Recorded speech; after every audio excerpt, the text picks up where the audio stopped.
গুনাহ নিয়া, কেউ রোজা ছাড়ার গুনাহ নিয়া, কেউ মদ ইয়াবা গাঁজার গুনাহ নিয়া, আল্লাহ কেউ হারাম কবিরা গুনাহ নিয়া তোমার শাহী দরবারে হাত তুললাম রে মাওলা। সন্তান অন্যায় করে বাবার কাছে মাপ না পাইলে মায়ের কাছে মাপ পাওয়ার আশা করে, ভিক্ষুক এক দরজায় ভিক্ষা না পাইলে অন্য দরজায় ভিক্ষা হওয়ার আশা করে।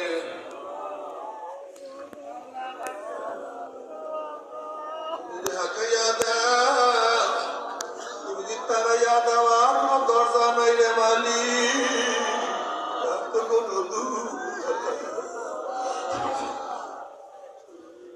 কে মাফ করবে, কে ক্ষমা করবে, কে মাফ করবে, কে আশ্রয় দিবে?